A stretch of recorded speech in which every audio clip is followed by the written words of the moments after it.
Sagar Dutta medical কলেজের ধর্ণা মঞ্চ থেকে হঠাৎই খুলে নেওয়া হলো পাখা, স্পিকার বক্স, এমনকি আলোর তারও কেটে দেওয়া হয়েছে বলে অভিযোগ। যদিও এসব করে আন্দোলনকে কোনোভাবেই যে থামানো যাবে না তা আরও একবার স্পষ্ট করে দিয়েছেন চিকিৎসকেরা। অপরদিকে সাগর দত্ত মেডিকেল কলেজ হাসপাতালে 240টি সিসিটিভি আগেই বসানো হয়েছিল, নতুন করে আরও 40টি সিসিটিভি বসানোর কাজ শুরু হয়েছে। পাশাপাশি আগামী 10ই অক্টোবরের মধ্যে সমস্ত নতুন সিসিটিভি বসানো হয়ে যাবে বলে হাসপাতাল পরিদর্শনে গিয়ে আশ্বাস দিয়েছেন সুপার সুজয় মিস্ত্রি। আমরা যখন সিজওয়াক করছিলাম তখনও আমাদের একটা ন্যায্য দাবি থেকে আমাদের অভয়ের বিচার ছিনিয়ে আনার জন্য আমরা আন্দোলন করছিলাম। আমাদের ইন্টারনাল সিকিউরিটিগুলো সুপ্রিম কোর্টই সেই জায়গায় মান্যতা দেয়।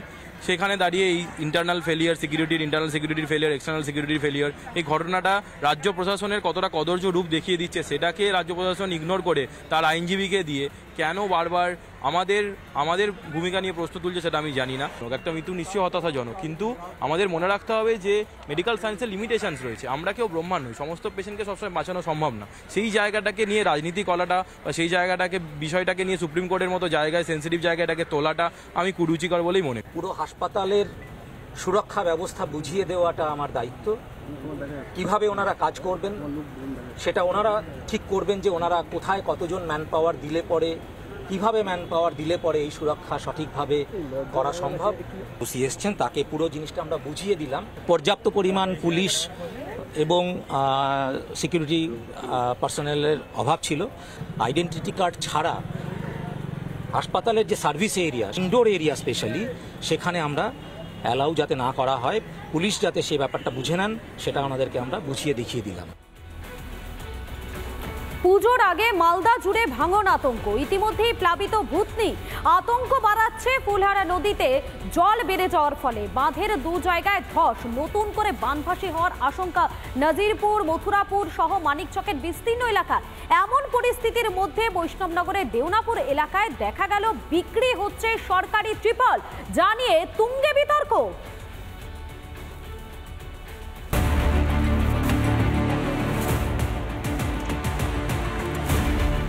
ভাসছে মালদার ভূতনি, প্লাবিত বিস্তীর্ণ এলাকা। অতিবৃষ্টিতে নতুন করে আতঙ্ক বাড়াচ্ছে ফুলহার। প্রায় 7 জায়গায় ফাটল ফুলহারের নাজিরপুর বাঁধে, 2 জায়গা ধসে পড়েছে। বাঁধ ঘেঁষেই বইছে ফুলহারের জল। আতঙ্কে নাজিরপুর, মথুরাপুর সহ মানিকচকের বিস্তীর্ণ এলাকার বাসিন্দারা। শুধু বাঁধের এই লাল মাটির কাজ হয়েছে, তাছাড়া আর কিছু নেই। রিপেয়ারিং বা আজ পর্যন্ত আমি কোনোদিন দেখিনি। এসছে দিয়ে জল গেছে, যে বাঁধটা কেটে গেছে।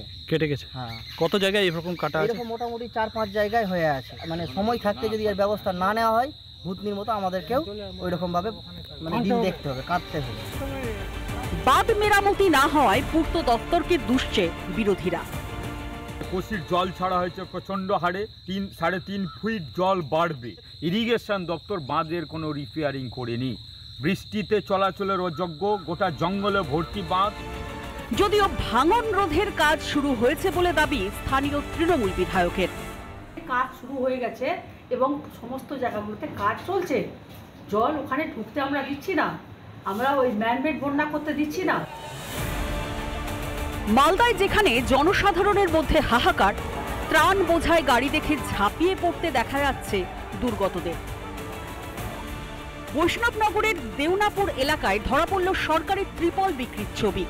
বাড়ি বাড়ি ঘুরে সরকারি ত্রিপল বিক্রি করছে এক যুবক। ইতিমধ্যে ভাইরাল সেই ভিডিও। পেলে বলো, এই ত্রিপল কোনখানে পেলে? সরকারি ত্রিপল কোনখানে পেলে তুমি? ভূতনিতে বান লেগেছে, হ্যাঁ, ওখান থেকে মানে সবাই পেয়েছে, পাবলিক পেয়েছে। হ্যাঁ, তো ওখান থেকে যারা 2-3টা বেশি মনে করো 5-6টা পেয়েছে। হ্যাঁ, এদিকে মুখ দেখ না। 5-6টা পেয়েছে, ওরা বিক্রি করে আছে। লোক এসেছিল, একটা ছেলে ত্রিপাল, সরকারের ত্রিপাল বেচতে আমরা দেখেছি। তোমরা কে মেম্বার প্রধান দেয় না, এলা ত্রিপাল সরকারি ভাবে বেচতেছে নাকি? এই ঘটনা বিরোধীদের চক্রান্ত বলে অভিযোগ স্থানীয় তৃণমূল নেতৃত্বের। বিরোধীরাও চক্রান্ত করে কাউকে দিয়ে বিক্রি করার প্রচেষ্টা করে রাজ্য সরকারকে বা তৃণমূলকে বদনাম করার চেষ্টা করছে। আইন আছে, আইনের কাছে যাবে, এখানে তো পার্টির কোনো ব্যাপার নেই। পাল্টা শাসক দলকে জবাব দিয়েছে বিজেপি। ঘটনা যদি হয়ে থাকে তাহলে তাকে জিজ্ঞাসাবাদ করুন না। সবকিছু যদি বিরোধীর ঘাড়ে চাপিয়ে দেওয়া হয় তাহলে তো টিএমসিরা তাহলে কি করছে? অভিযুক্ত যুবককে পাকড়াও করে স্থানীয়রা।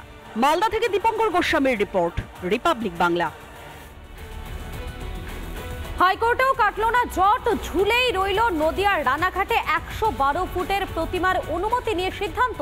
মণ্ডপের সামনে 12 ফুটের রাস্তা নিয়ে সমস্যা, সংকীর্ণ রাস্তায় ভিড় সামলানো সম্ভব নয়। এই কারণেই পুজোর অনুমতি বাতিল করেন জেলা শাসক।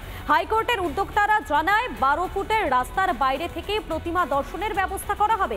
এরপরই ফের জেলা শাসকের কাছে আবেদন করার নির্দেশ দেন হাইকোর্টের বিচারপতি। পাশাপাশি জেলা শাসককেও সিদ্ধান্ত পুনর্বিবেচনা করার নির্দেশ দেন বিচারপতি।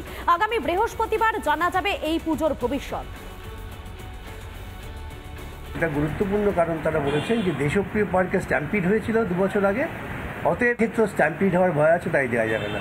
উদ্যোক্তাদের ধারণা যেহেতু এটা তৃণমূল নেতৃত্বের বাইরের একটা উদ্যোগ, সেজন্যই তারা এটা বাধা দিচ্ছেন।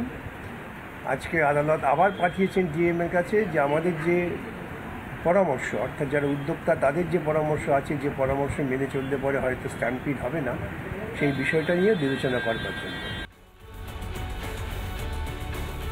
2 বছর পর জেল মুক্ত বীরভূমের তৃণমূল সভাপতি। জামিনে মুক্ত হয়ে গত সপ্তাহে নিজের বাড়িতে পৌঁছন অনুব্রত মণ্ডল। জেলা সভাপতি ফিরতেই তৃণমূলে সাংগঠনিক পদে একের পর এক রদবদল। রামপুরহাট শহর তৃণমূলে একাধিক রদবদল করা হয়েছে, কমানো হয়েছে শহর কমিটির সদস্য সংখ্যা, বদল করা হয়েছে একাধিক ওয়ার্ডের সভাপতিকেও। বীরভূমের শাসক দলের নিচুতলার নেতৃত্বে কাটছাট নিয়ে জল্পনা তুঙ্গে। যদিও তৃণমূলের সাফাই সৈয়দ সিরাজ জিম্মি শহর সভাপতি হওয়ার পর পূর্ণাঙ্গ কমিটি গঠন হয়নি, তাই এই রদবদল। আগামী নির্বাচনকে সামনে রেখে এবং যেভাবে রামপুরহাটের শহরের আমরা লিডে পিছিয়ে আছি নির্বাচনের পরিপ্রেক্ষিতে, সেখানে ভালো শক্তিশালী কমিটি করার অবশ্যই দরকার ছিল। সেই মতো আমি শুনলাম যে রামপুরহাটের শহর সভাপতি এবং তিনি সংশ্লিষ্ট বিধায়ক এবং চেয়ারম্যানকে সঙ্গে নিয়ে তিনি একটি কমিটি তৈরি করেছেন। সেই কমিটি নাকি ঊর্ধ্বতন কর্তৃপক্ষের কাছে অ্যাপ্রুভেলের জন্য পাঠানো।